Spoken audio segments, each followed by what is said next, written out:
ഞാൻ Mary Metilda. Stay inspired സീരീസിൻ്റെ പുതിയൊരു എപ്പിസോഡിലേക്ക് എല്ലാവർക്കും സ്വാഗതം. ഇപ്പോൾ ഞായറാഴ്ച ദിവസം നമ്മൾ സ്റ്റേ ഇൻസ്പയർഡ് സീരീസിൻ്റെ വീഡിയോസ് അപ്ലോഡ് ചെയ്യാറുണ്ട്. അതുകൂടാതെ ബുധനാഴ്ച വെനസ്ഡേ സീരീസ് എന്ന് പറഞ്ഞ് എല്ലാ മാസത്തെയും രണ്ടാമത്തെയും നാലാമത്തെയും ബുധനാഴ്ചകളിൽ നമ്മൾ ആക്ഷൻ ഓറിയൻറ്റഡ് വീഡിയോസ് അപ്ലോഡ് ചെയ്യാറുണ്ട്. അപ്പോൾ അതിൻ്റെ 2 എപ്പിസോഡ്സ് കഴിഞ്ഞു. അത് കാണാത്തവരൊന്ന് കാണണേ. എങ്ങനെയുണ്ടെന്ന് നോക്കിയിട്ട് നിങ്ങൾക്ക് ഇഷ്ടപ്പെട്ടാൽ ഫോളോ ചെയ്യുക. ഇന്ന് സ്റ്റേ ഇൻസ്പയർഡ് സീരീസിൻ്റെ പുതിയൊരു എപ്പിസോഡാണ്.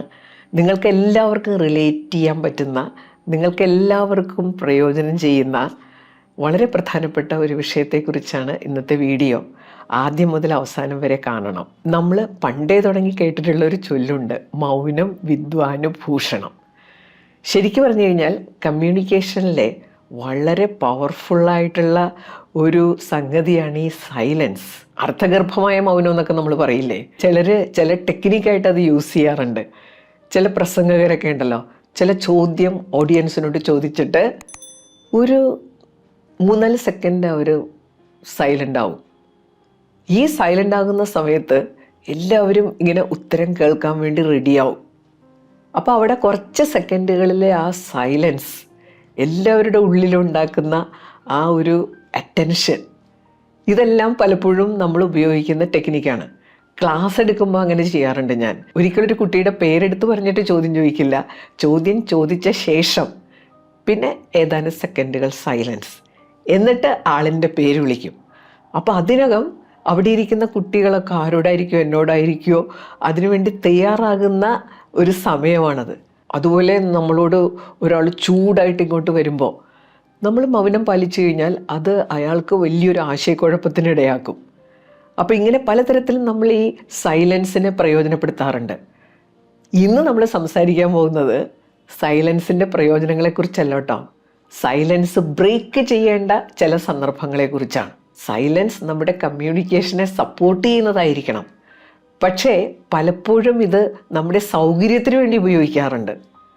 അത് വലിയ പ്രശ്നങ്ങളുണ്ടാക്കും. നമ്മൾ സംസാരിക്കേണ്ട സന്ദർഭങ്ങളിൽ സംസാരിക്കാതിരുന്നു കഴിഞ്ഞാൽ അത് നമുക്കും മറ്റുള്ളവർക്കും ഒരുപാട് പ്രശ്നങ്ങൾ ഉണ്ടാക്കുന്ന ഒന്നാണ്. ഇന്ന് വന്ന് ഈ സംസാരിക്കാതിരിക്കുക എന്നുള്ളതൊരു കംഫർട്ട് സോണായിട്ട് കരുതുന്ന ഒരുപാട് പേരുണ്ട്. അതിന് അവർ ചില ന്യായീകരണങ്ങൾ പറയും.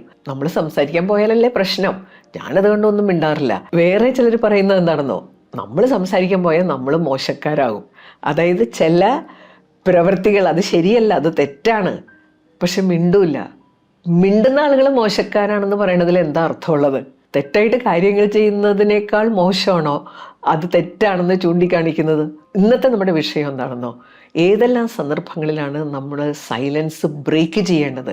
അങ്ങനെയുള്ള സന്ദർഭങ്ങളിൽ നമ്മൾ സംസാരിക്കാൻ തയ്യാറായില്ലെങ്കിൽ, നമ്മുടെ സൈലൻസ് നമ്മൾ ബ്രേക്ക് ചെയ്തില്ലെങ്കിൽ ജീവിതത്തിൽ ഒരുപാട് കഷ്ടതകൾ അനുഭവിക്കേണ്ടതായിട്ട് വരും.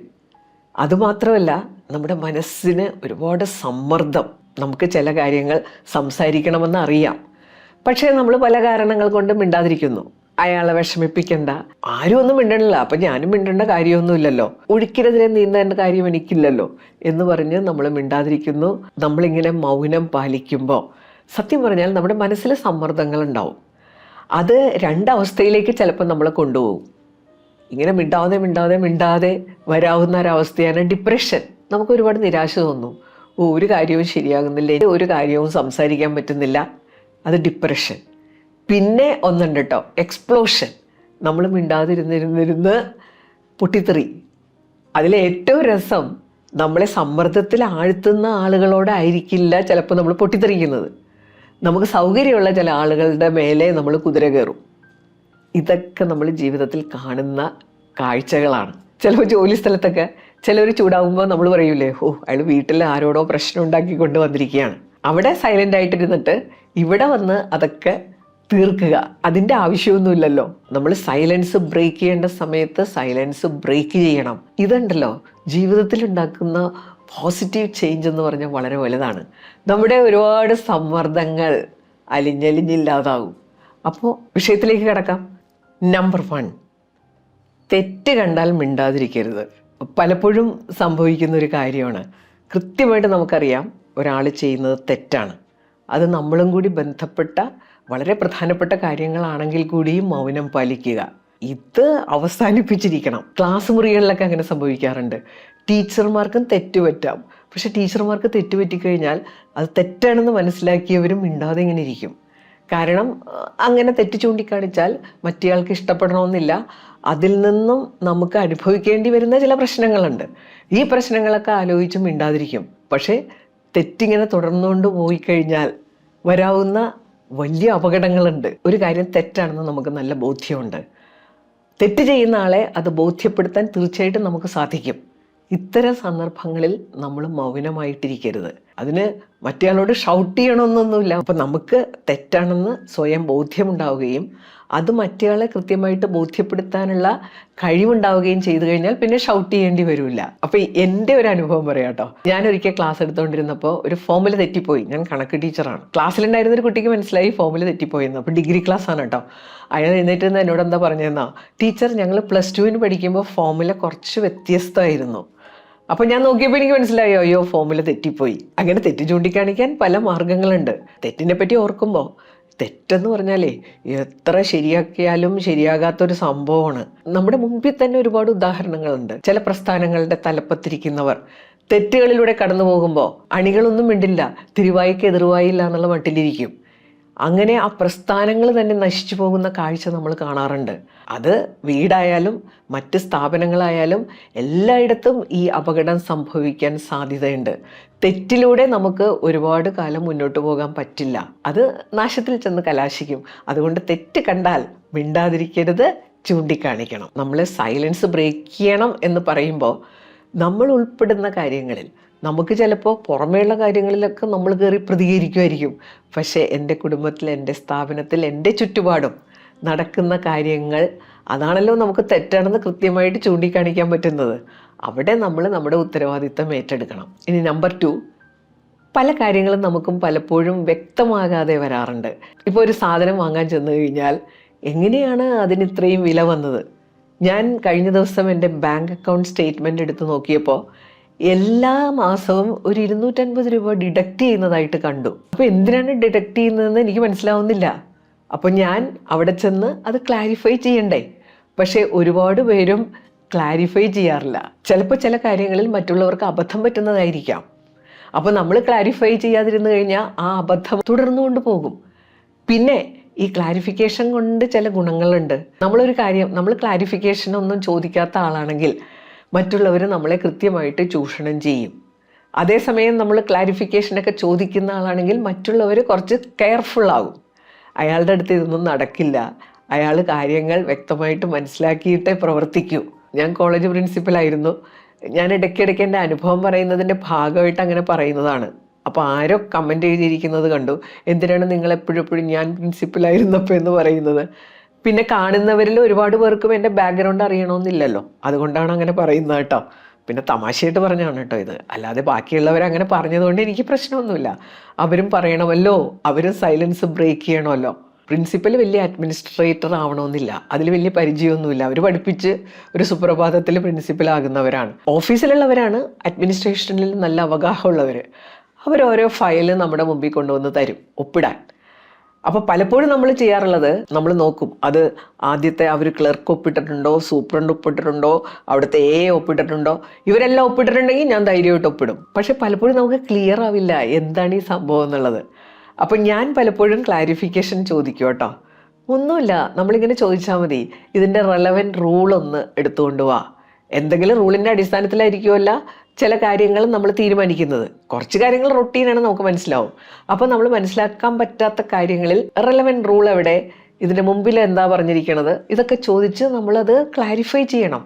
ക്ലാരിഫൈ ചെയ്യുന്നതുകൊണ്ട് 2 ഗുണങ്ങളുണ്ട്. ചില സമയത്ത് ചില തീരുമാനങ്ങൾ മാറ്റി എഴുതേണ്ട ഒരു ആവശ്യം ഉണ്ടാവും. അത് നമുക്ക് ധൈര്യമായിട്ട് ചെയ്യാൻ പറ്റും. മറ്റുള്ളവർ നമ്മളെ അങ്ങനെ അങ്ങോട്ട് പറ്റിക്കില്ല. നമ്മളൊരു കാര്യം ഒപ്പിടുമ്പോൾ ക്ലാരിഫിക്കേഷനൊക്കെ നടത്തിയ ശേഷമേ ഒപ്പിടൂ എന്ന് കാണുമ്പോൾ വ്യത്യാസം വരില്ലേ? തീർച്ചയായിട്ടും വരും. നമ്പർ 3, ബൗണ്ടറീസ് എന്ന് കേട്ടിട്ടില്ലേ? നമ്മുടെ റിലേഷൻഷിപ്പിൽ വളരെ പ്രധാനമാണ് നമ്മുടെ ബൗണ്ടറീസ്.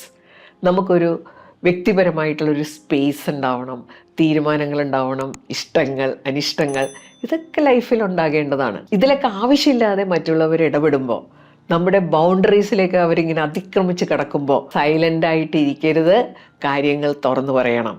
എനിക്കിത് ഇഷ്ടമല്ല, എനിക്കിതിൽ താല്പര്യമില്ല, നിങ്ങളിങ്ങനെ ചെയ്യുന്നത് ശരിയല്ല. ഇതിൽ തെറ്റോ കുറ്റമോ ഒന്നും ഉണ്ടാവില്ല. വെറുതെ നമ്മുടെ സ്പേസിലേക്ക് വന്ന് ഇടിച്ചു കയറുക. നമ്മൾ മിണ്ടാതിരുന്നു കഴിഞ്ഞാൽ ഇതവർ ആവർത്തിച്ചുകൊണ്ടേയിരിക്കും. നമ്മുടെ അവകാശങ്ങൾ നമുക്ക് നിഷേധിക്കപ്പെടുമ്പോൾ അത് വേറെ ചിലർക്ക് അനുകൂലമായിട്ടുള്ള കാര്യങ്ങളാണ്. നമ്മൾ മിണ്ടുന്നില്ല എന്ന് പറഞ്ഞു കഴിഞ്ഞാൽ ആ രീതികൾ തുടർന്നുകൊണ്ടേയിരിക്കും. ഇതെല്ലാം കഴിഞ്ഞ് ഒരു ഡിപ്രഷൻ അവസ്ഥയിലാണ് പലരും ഇതിനെക്കുറിച്ചൊക്കെ ചിന്തിക്കുക. ഞാൻ ഇത്രയും കാലം ജീവിച്ചിട്ട് എന്തുണ്ടായി, എൻ്റെ ഒരു ഇഷ്ടവും നടന്നിട്ടില്ല, എൻ്റെ ഒരാവശ്യവും നടന്നിട്ടില്ല, ഞാൻ മറ്റുള്ളവർക്ക് വേണ്ടി മാത്രമാണ് ജീവിച്ചത്, എനിക്ക് എൻ്റേതായിട്ടുള്ളൊരു സ്പേസ് ഉണ്ടായിരുന്നില്ല, ഇഷ്ടങ്ങളുണ്ടായിരുന്നില്ല. ഇതൊക്കെ പറഞ്ഞിട്ടൊരു കാര്യമില്ല. ഇത് സൈലൻസ് ബ്രേക്ക് ചെയ്യേണ്ട സമയത്ത് ബ്രേക്ക് ചെയ്യണം. നമ്പർ 4, ജസ്റ്റിസ് എന്നുള്ളൊരു വാക്കുണ്ട്. ഈ തെറ്റ് ശരിയൊക്കെ വെൽ ഡിഫൈൻഡ് ആണ്. പക്ഷേ ജസ്റ്റിസിൻ്റെ കാര്യത്തിലേക്ക് വരുമ്പോൾ അത് വ്യക്തമായിട്ട് ചിലപ്പോൾ നിർവചിക്കപ്പെടണമെന്നില്ല. നീതിബോധം എന്ന് പറഞ്ഞു കഴിഞ്ഞാൽ അത് ഒരു വ്യക്തമായിട്ട് നമുക്ക് നിർവചിച്ചുണ്ടാക്കാവുന്ന ഒന്നല്ല. അത് നമ്മൾ വളർന്നു വരുന്ന സാഹചര്യങ്ങളിലൂടെ നമ്മളിൽ എത്തിച്ചേരേണ്ട ഒന്നാണ് ഒരു നീതിബോധം. ജസ്റ്റിസ് എന്ന് പറഞ്ഞു കഴിഞ്ഞാൽ അതിൻ്റെ ഉദ്ദേശം എല്ലാ മനുഷ്യർക്കും തുല്യമായിട്ടുള്ള അവസരം, എല്ലാവർക്കും സന്തോഷിച്ച് ജീവിക്കാനുള്ള ഒരു സാഹചര്യം ഇവിടെ ഉണ്ടാക്കുക. നമ്മളൊരു ട്രെയിനിൽ യാത്ര ചെയ്യുമ്പോൾ രാത്രി സമയമാണ്, എല്ലാവരും ഉറങ്ങുന്ന സമയം. അപ്പോൾ കുറച്ച് പേര് അവിടെ ഇരുന്ന് വലിയ ബഹളം ഉണ്ടാക്കുക. രാത്രി ശബ്ദമുണ്ടാക്കാൻ പാടില്ല എന്ന് ചിലപ്പോൾ നിയമം ഉണ്ടാകണമെന്നില്ല. മറ്റുള്ളവരോട് കരുതലും നീതിബോധമുള്ളവർ അങ്ങനെ ഒരു പ്രവൃത്തി ചെയ്യില്ല. അപ്പോൾ ഇങ്ങനെ നീതി നിഷേധിക്കപ്പെടുന്ന പല അവസരങ്ങളുണ്ടാവും. അതുപോലെ തന്നെയാണ് ഒരു സ്ഥലത്ത് ചെന്നാൽ ക്യൂ പാലിക്കുക. ക്യൂ പാലിച്ചില്ലെങ്കിൽ ഇവിടെ ഫൈനുണ്ട്, അത് കുറ്റകൃത്യമാണെന്നുള്ള അവസ്ഥ ഉണ്ടാവണമെന്നില്ല. ക്യൂ പാലിക്കുക എന്നുള്ളതൊരു മര്യാദയാണ്. അതൊരു നീതിബോധത്തിൽ നിന്ന് ഉണ്ടാകുന്നതാണ്. ഇങ്ങനെയുള്ള കാര്യങ്ങളൊക്കെ നിഷേധിക്കപ്പെടുന്ന അവസരങ്ങളിൽ പലരും മൗനം പാലിക്കാറുണ്ട്. എവിടെ നീതി നിഷേധിക്കപ്പെടുന്നോ അവിടെ സൈലൻ്റായിട്ട് ഇരിക്കരുത്. നമ്മുടെ സൈലൻസ് നമ്മൾ ബ്രേക്ക് ചെയ്യണം. ആളുകൾ ഇതിനെക്കുറിച്ചൊക്കെ അവെയറാണ്, അവർ ഇതേപ്പറ്റി ചോദിക്കും എന്നുള്ള ഒരു രീതി വന്നു കഴിഞ്ഞാൽ കുറേ പേരെങ്കിലും വളരെ മര്യാദയോടുകൂടി തന്നെ പെരുമാറും. നമ്പർ 5, ഈ മൗനം കൊണ്ട് ജീവിതത്തിൽ ഒരുപാട് നഷ്ടങ്ങൾ ഉണ്ടാകുന്ന സന്ദർഭങ്ങൾ ഉണ്ടാകാറുണ്ട്. അത് ഏറ്റവും കൂടുതൽ ഞാൻ കണ്ടിട്ടുള്ളത് നമ്മൾ ഈ ട്രഡീഷണലായിട്ട് നടത്തുന്ന വിവാഹാലോചനകളില്ലേ, ഇവിടെ നമ്മൾ പലതിലും മൗനം പാലിക്കും. അങ്ങോട്ടും ഇങ്ങോട്ടും ചോദിക്കേണ്ട കാര്യങ്ങൾ ചോദിക്കാതിരിക്കുക.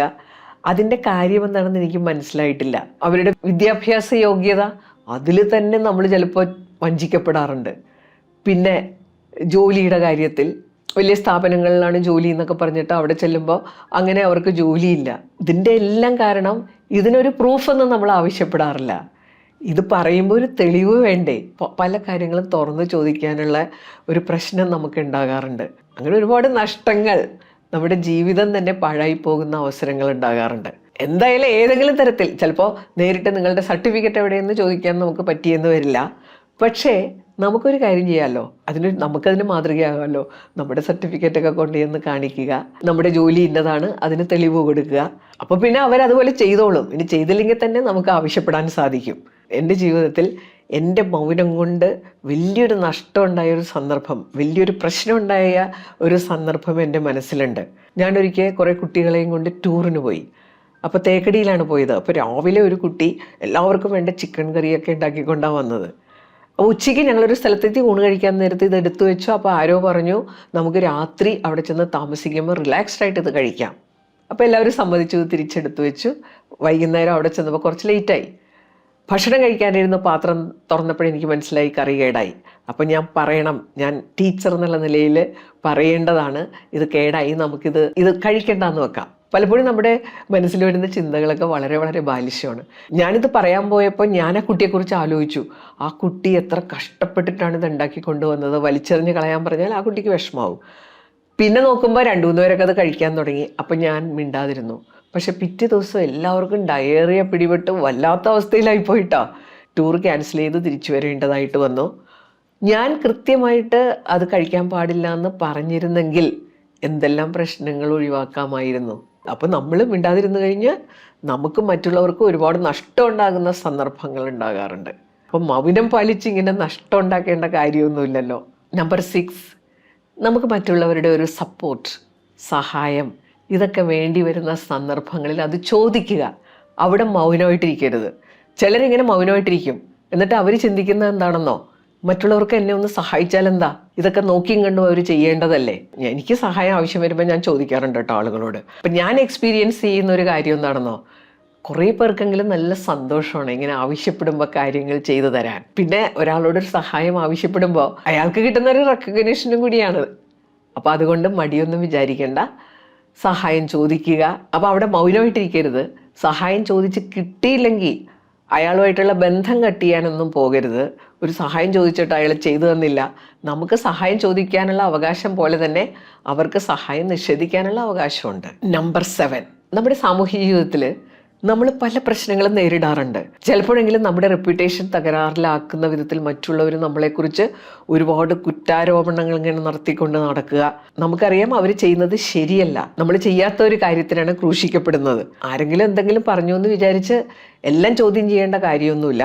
നമ്മുടെ റെപ്യൂട്ടേഷനെ ബാധിക്കുന്ന തരത്തിൽ ചിലർ കാര്യങ്ങൾ ചെയ്യുന്നുണ്ട് എന്ന് ബോധ്യപ്പെട്ടാൽ അവരോട് തന്നെ അത് ചോദിക്കാം. അവിടെ നമ്മൾ സൈലൻ്റ് ആയിട്ടിരിക്കേണ്ട കാര്യമൊന്നുമില്ല.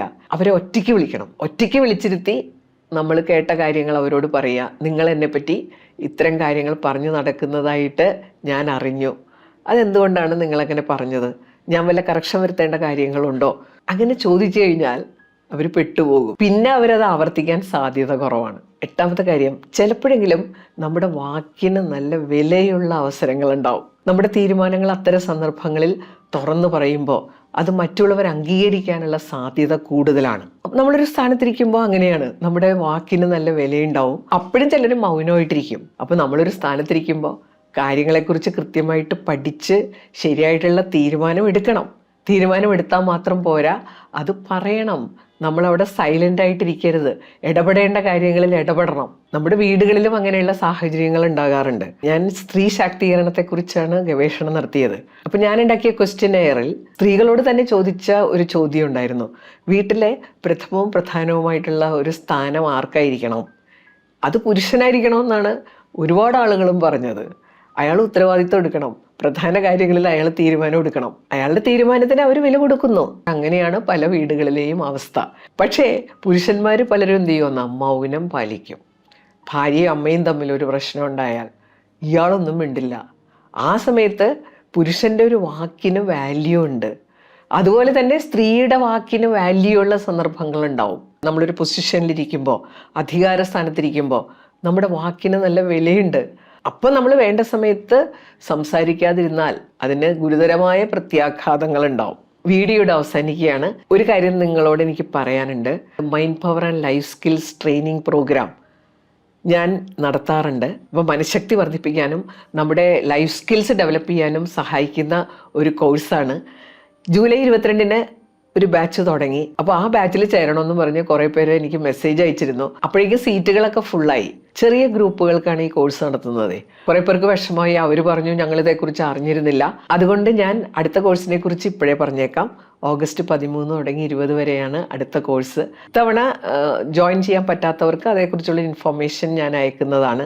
ഈ കോഴ്സിന് ചേരാൻ ആഗ്രഹിക്കുന്നവർ 9388605198 എന്ന നമ്പറിലേക്ക് വാട്സപ്പ് ചെയ്താൽ ഞാനതിൻ്റെ ഡീറ്റെയിൽസ് അയച്ചു തരാം. ഇനി സൈലൻസ് ബ്രേക്ക് ചെയ്യേണ്ട സന്ദർഭങ്ങളിൽ അത് ചെയ്തിരിക്കണം. അങ്ങനെ ചെയ്യുമ്പോൾ നമ്മുടെ ജീവിതത്തിലുണ്ടാകുന്ന ഒരു വ്യത്യാസം വളരെ വലുതാണ് കേട്ടോ. മനസ്സിൻ്റെ ഭാരം കുറയും. നമ്മുടെ മനസ്സിന് സമ്മർദ്ദം കൊടുക്കേണ്ട ഒരു ആവശ്യം നമുക്കില്ലല്ലോ. അപ്പോൾ ഈ വീഡിയോ നിങ്ങൾക്കെല്ലാം പ്രയോജനപ്പെടുമെന്ന് കരുതുന്നു. അടുത്ത ആഴ്ച പുതിയൊരു വീഡിയോയുമായിട്ട് നമുക്ക് വീണ്ടും കാണാം. താങ്ക്